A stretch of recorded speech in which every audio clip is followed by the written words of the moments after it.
Hi friends, അപ്പോൾ ഈ ചെടി സാധാരണ നമ്മൾ വീടുകളൊക്കെ പണിയുമ്പോൾ ചിലവർ ഇതിൻ്റെ ഒരു കഷ്ണം കെട്ടി തൂക്കിയിടുന്നത് കാണാം. പിന്നെ ഒരു ചെറിയ ചട്ടിയിൽ വെച്ചിട്ട് അത് ഏത് സ്ഥലത്താണ് വെക്കണമെങ്കിൽ അങ്ങനെ വെക്കുന്നത് കാണാം. അപ്പോൾ നമ്മൾ സാധാരണ പറയുന്നത് കേൾക്കാം, വീടൊക്കെ പണിയുമ്പോൾ ആരുടെയും കണ്ണ് കിട്ടാതിരിക്കാൻ എന്നൊക്കെ ചെയ്യുന്നതാണ്. പൊതുവേ നമ്മളെല്ലാവരും അങ്ങനെയൊക്കെ കേട്ടിട്ടും ഇതൊക്കെ ഉണ്ടാവും. പിന്നെ ഞാനിത് കാണാൻ തുടങ്ങിയപ്പോൾ തൊട്ട് തന്നെ ആൾക്കാർ പറയുന്നുണ്ട്, ഇത്രയും ഈ കള്ളിച്ചെടി കിണറിൻ്റെ അടുത്ത് വെക്കാൻ പാടില്ല. പിന്നെ ഇത്രയും വലുപ്പത്തിൽ, അതായത് ശരിക്കും പറഞ്ഞിട്ടുണ്ടെങ്കിൽ ഈ ഒരു ചെടി ഒരു 10 അടിയെങ്കിലും ഇപ്പോൾ പൊക്കം കാണും. ഈ കിണറിൻ്റെ തൂണും കഴിഞ്ഞ് അതിൻ്റെ പിന്നെയും ഹൈറ്റിൽ ഇത് പോയിട്ടുണ്ട്. അപ്പോൾ ഇതൊക്കെ വെട്ടിക്കളയണം എന്നൊക്കെ പലരും ഈ ഉടമസ്ഥനോട് പറഞ്ഞിട്ടുണ്ടെന്ന് പറയുന്നുണ്ട്. ഇത് നല്ലതല്ല, അങ്ങനെ ഇത്തിരി വളരുന്നൊക്കെ. കാരണം കുറേ വിശ്വാസികളും അന്ധവിശ്വാസികളും എല്ലാവരും ഉണ്ടല്ലോ. അപ്പോൾ പലരുടെ അഭിപ്രായങ്ങളാണ്. ഞങ്ങളിവിടെ വന്ന നാൾ തൊട്ട് ഇതിങ്ങനെ കേൾക്കുന്നതാണ് ഈ ചെടിയെപ്പറ്റി.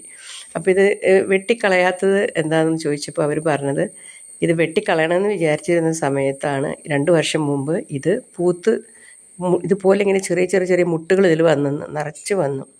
എന്നാൽ പിന്നെ ഇത് എന്താണെന്നറിയാൻ വേണ്ടിയിട്ട് അവർ വെയിറ്റ് ചെയ്ത് അതിനകത്തുണ്ടായി വളരെ മനോഹരമായ പൂവുകളാണ് അതിനകത്ത് ഉണ്ടായത്.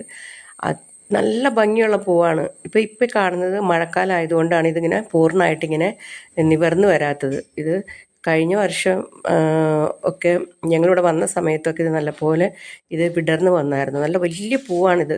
അത് മാത്രമല്ല, ഇതിൻ്റെ കളറെന്ന് പറയുന്നത് ഒരു പ്രത്യേക കളറാണ്. നല്ല ഈ ഒരു മുള്ളുള്ള ഈ കള്ളിച്ചെടിയിൽ നിന്ന്, ഞങ്ങൾ കള്ളിച്ചെടി എന്ന് പറയുന്നതായിട്ട് ഇതിൻ്റെ പറയുന്ന പേരെന്താന്ന്, ശരിക്കുള്ള പേരെന്താന്ന് എനിക്കറിയില്ല.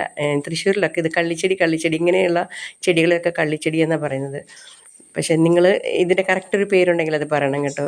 പക്ഷേ ഇതിൻ്റെ പൂവ് കണ്ടിട്ടാണ് അവരിത് വെട്ടി കളയാതിരിക്കുന്നതെന്നാണ് അവർ പറഞ്ഞത് കേട്ടോ. അപ്പോൾ നിങ്ങളും ഇങ്ങനത്തെയൊക്കെ വിശ്വസിക്കുന്നുണ്ട്, ഇങ്ങനെ ഈ ചെടി വളർത്തിയിട്ടുണ്ടെങ്കിൽ ഇങ്ങനെ ഉണ്ടാവും, വീട്ടിലെ സ്ത്രീകൾക്ക് നല്ലതല്ല എന്നൊക്കെ കുറേ ആൾക്കാരൊക്കെ ഇങ്ങനെയൊക്കെ പറഞ്ഞിട്ടുണ്ട്. എങ്കിലും ഇതിൻ്റെ ഉടമസ്ഥൻ ഇത് വെട്ടിക്കളഞ്ഞില്ല. ഇതിങ്ങനെ ജസ്റ്റ് ഒന്ന് അയാൾ കയറുകൊണ്ട് ഇതിങ്ങനെ വലിച്ചൊക്കെ കെട്ടിയിട്ടുണ്ട്. ഇതിങ്ങനെ സ്പ്രെഡ് ഇങ്ങനെ അതിൻ്റെ വശങ്ങളിലേക്ക് ഇങ്ങനെ പോവാതിരിക്കാനൊക്കെ വേണ്ടിയിട്ട് കേട്ടോ. അപ്പം നിങ്ങൾക്ക് ഈ പൂ ഇഷ്ടമായോ? നിങ്ങൾ ഇതുപോലെ വളർത്താൻ ആഗ്രഹിക്കുന്നുണ്ടോ? എങ്കിൽ തീർച്ചയായിട്ടും കമൻറ്റ് ചെയ്യണം കേട്ടോ. അപ്പോൾ ഇഷ്ടപ്പെടുകയാണെങ്കിൽ തീർച്ചയായിട്ടും ലൈക്ക് ചെയ്യാനും ഷെയർ ചെയ്യാനും മറക്കരുത്. Thanks for watching.